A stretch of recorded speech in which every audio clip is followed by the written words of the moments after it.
I'd like to split this discussion into two parts. The first one will be about the early use cases and what's happening right now around the world, and then the second part about the future use cases. And then a couple of questions to you. I think the first one can be to you, John.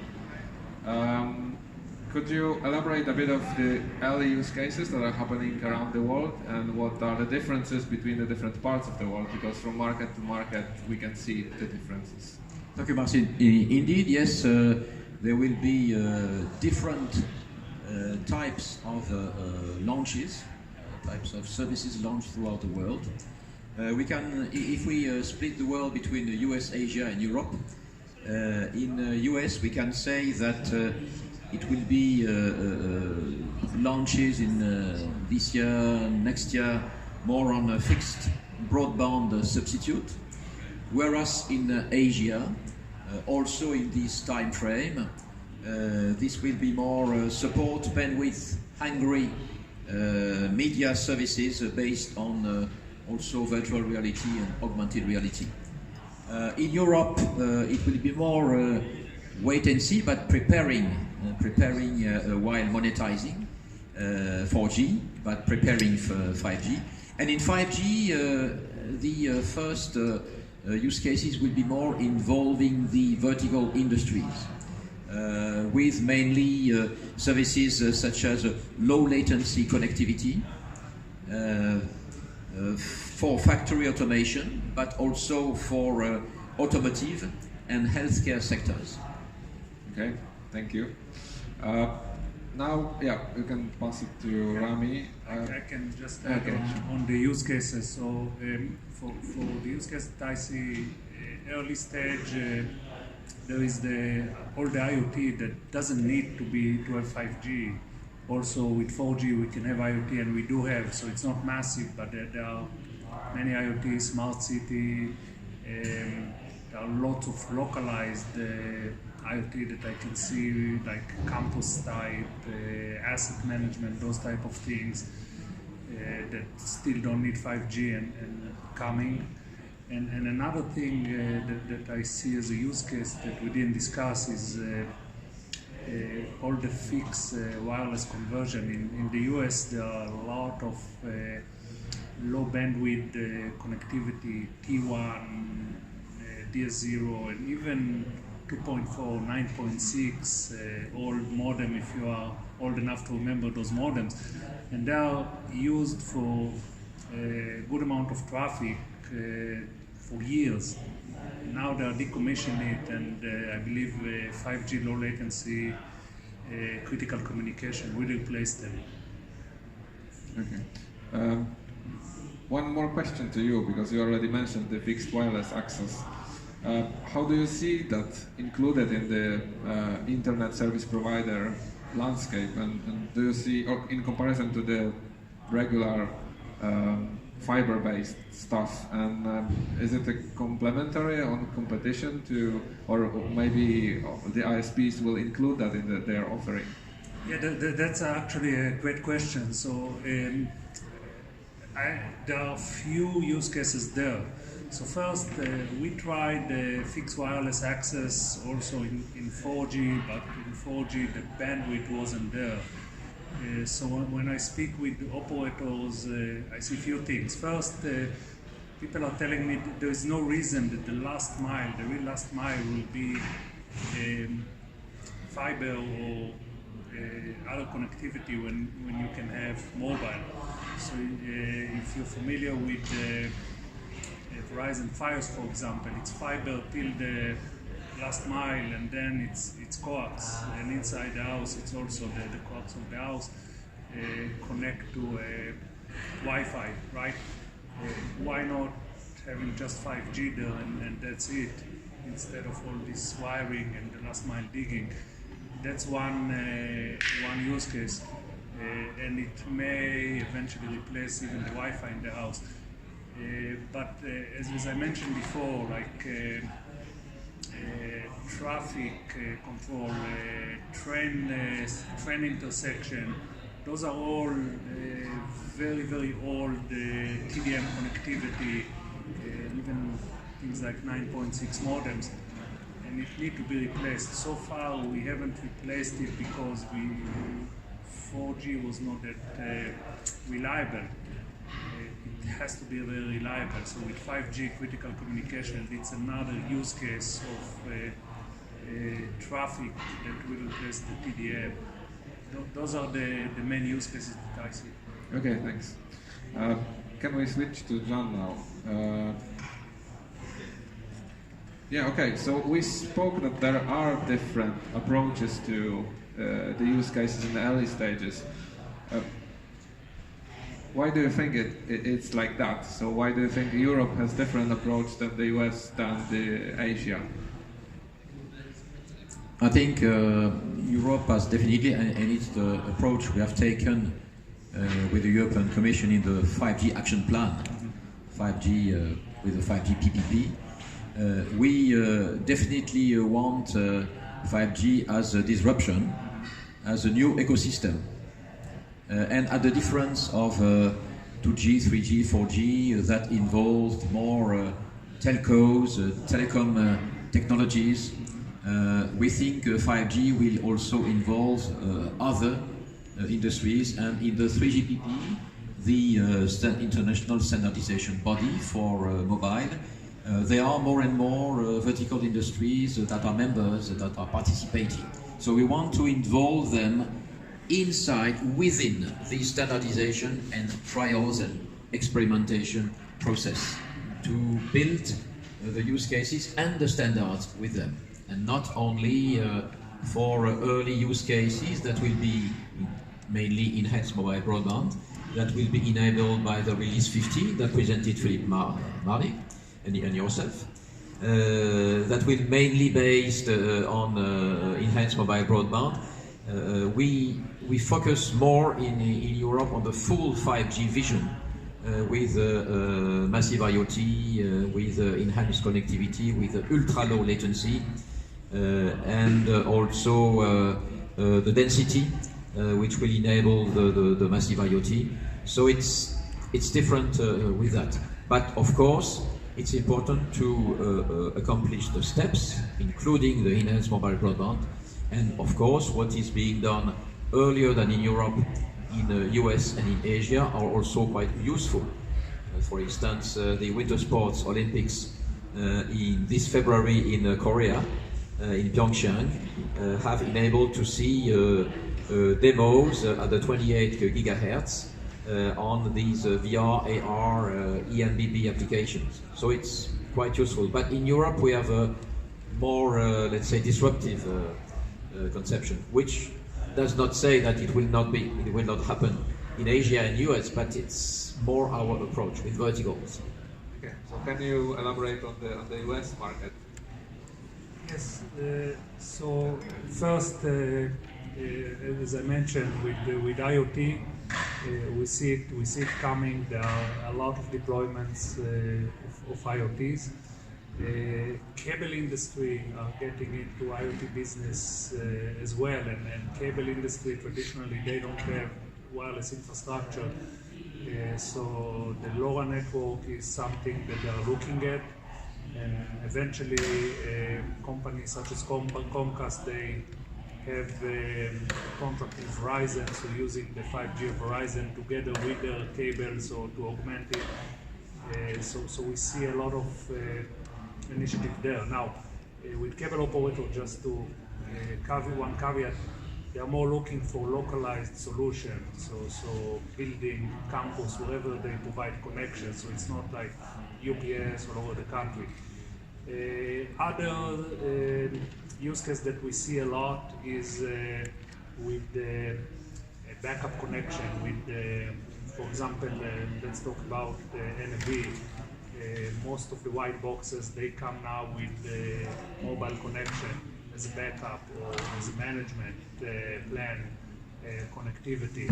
For example, all the FedEx stores, they have a router, it has a 4G antenna. Eventually it will be 5G, it will be more bandwidth. At the MEF, we view the connectivity as just another mean of connection. We always say as long as the demarcation is MEF standard, we don't care even if it's supersonic pigeon that drive the bits forward. So for us, mobile is just another way of passing traffic. We try to do a lot in 4G, but in 4G, MEF was concentrated mostly on layer 2, and mobile supported naturally only layer 3. 5G support layer 2 and layer 3, which is a good thing. And MEF now concentrating on all 3 layers, layer 1, layer 2, layer 3, so we can provide traffic over mobile, either layer 2 or layer 3. Okay, great, thanks. Do you have any questions on this part, on the initial use cases? Okay, so let's move to the second part on the future use cases. Jean-Pierre, what do you foresee as important use cases for the mature 5G when the phase 2 is completed?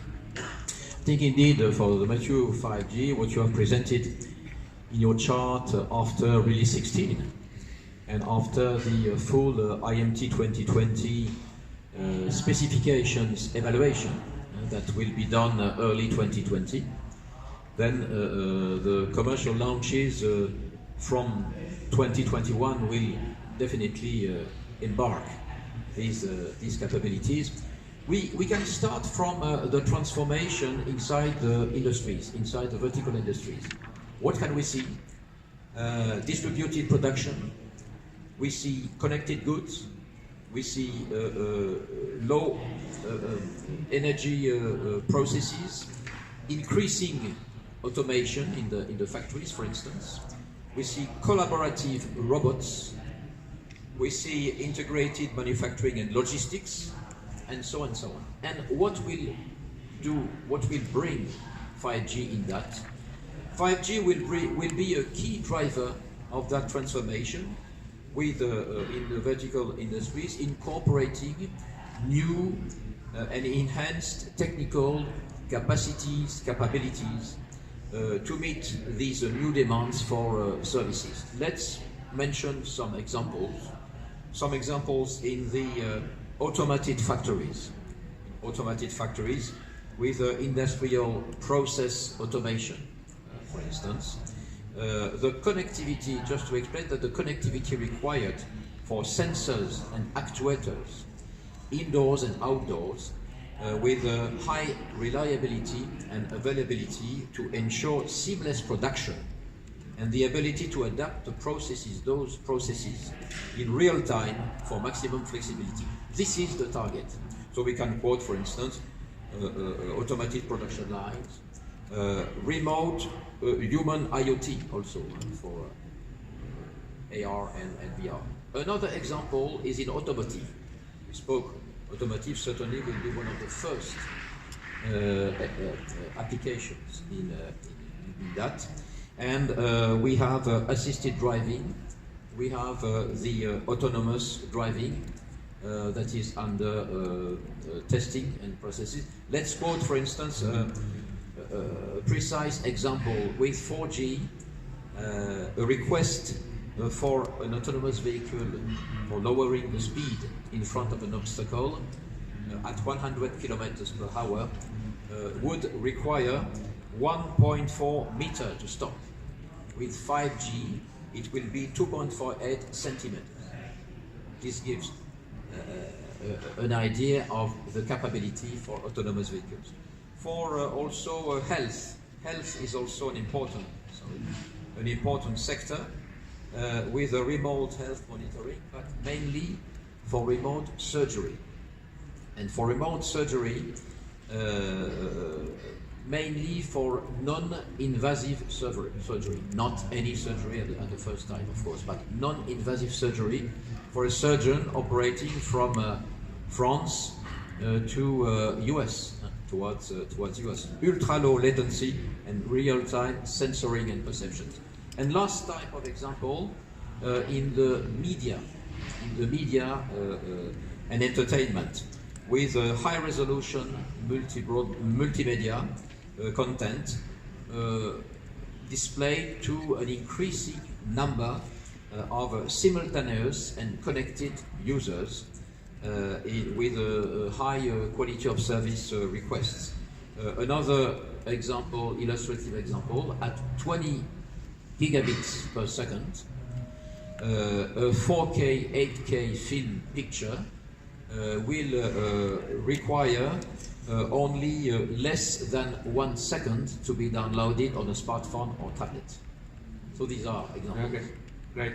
Can you also put your view, Rami? Sure. So except the last example that is massive bandwidth, most of the other examples require the low latency, which is very, very challenging. And also from business case, this is the one that most operators are struggling with because it requires a lot of investment. So I think it will come, but as we said, it will come later. This is the second phase. We need to support the network. So, for example, network slicing, for example, is very important for that because you will need to have different slices for different use cases. If you have a massive broadband that doesn't need a delay, it doesn't make sense to build a network for low latency for that. There's also the different split. We'll need multiple split because if we cannot bring long-haul fiber for like EC3, maybe we'll have two splits with the CU and the DU in order to accommodate the bandwidth.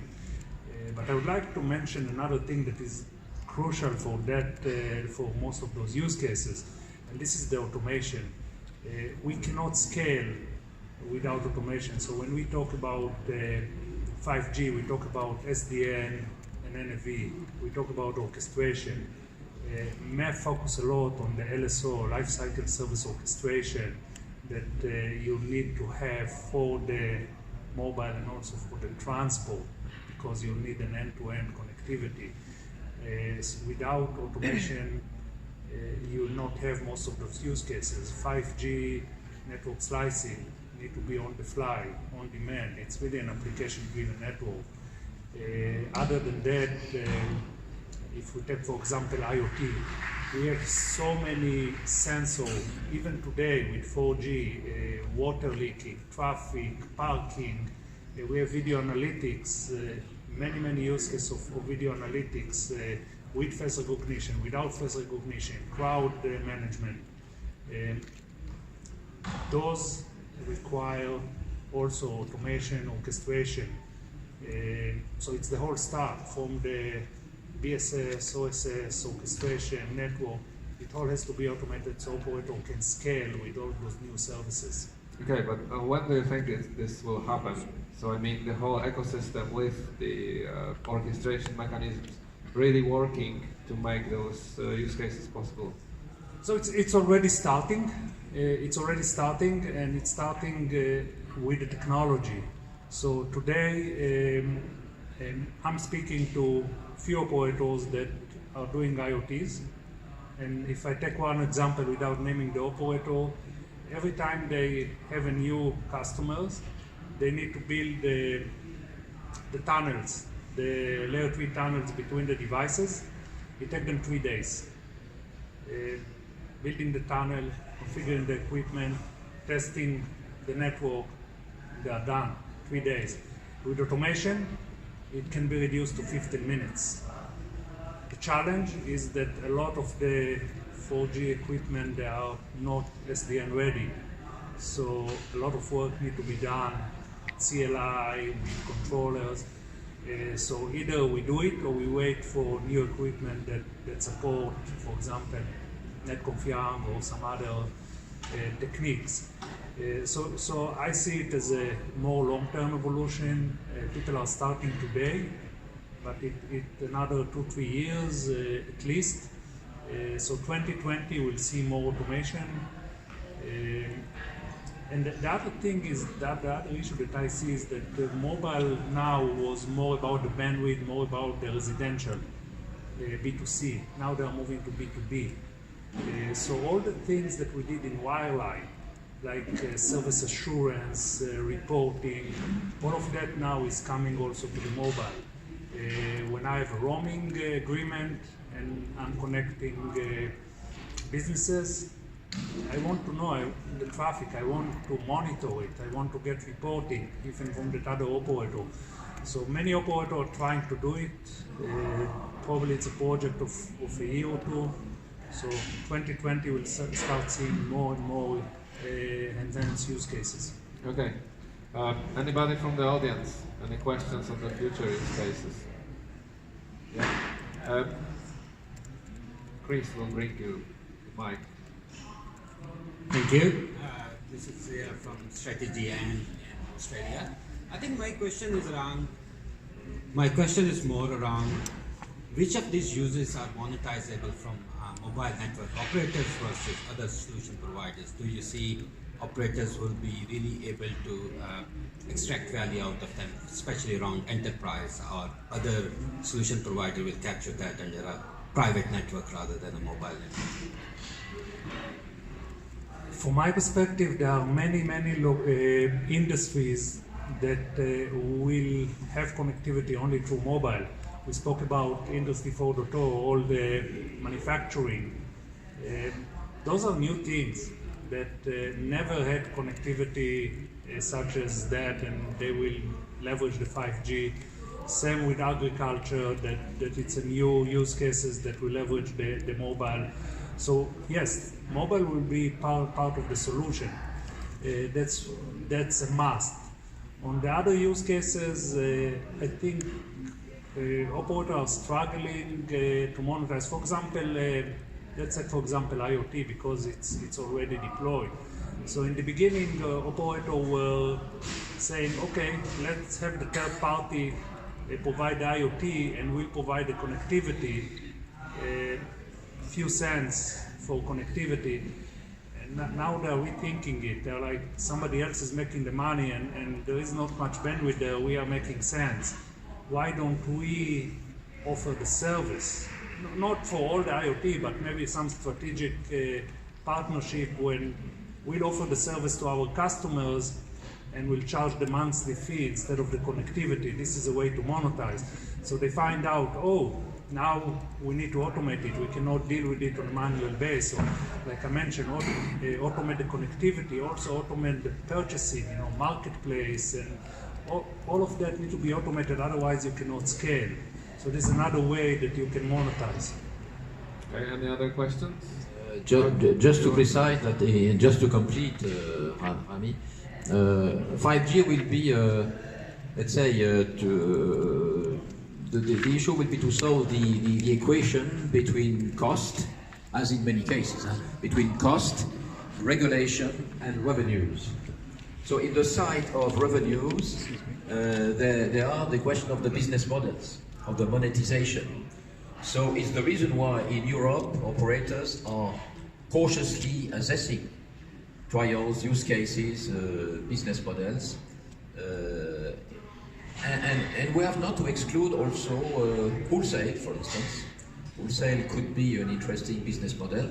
In one of our projects, 5G PPP projects, 5G City, that was presented in Barcelona, the Mobile World Congress, we have this application of the neutral host.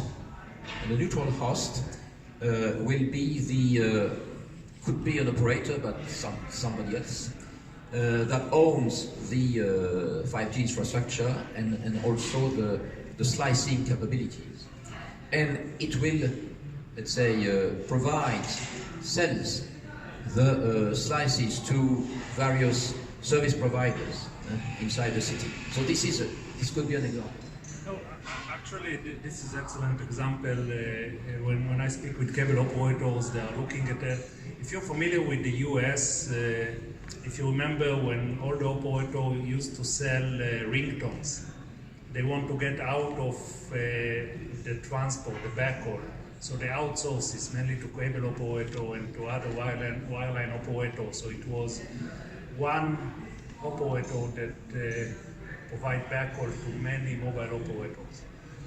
We saw it a lot. We saw companies that actually also has the towers and the backhaul. And on the tower you had antennas for multiple operators. Now some cable operators are very interested to actually be a neutral host. So they also have the 5G for multiple providers. That's a nice use case. I just want to say that we are all talking about what we know. I want to be a little bit humble. There are a lot of things that we don't know. We don't know yet. If you remember when we had 5G, we did the SMS. We thought this will be the replacement of a pager. We didn't even anticipate what SMS will evolve to. So we'll have to wait and see. Okay. Do we have time for one more question? Yeah. Should we wrap up? Okay. Okay, so thank you very much, gentlemen. That was interesting discussion. Thank you. I also want to make sure that you are with us after the break, because we'll have also a think tank session with all of us. Quite interesting presentations. Okay. Thank you. Thank you. Thanks a lot.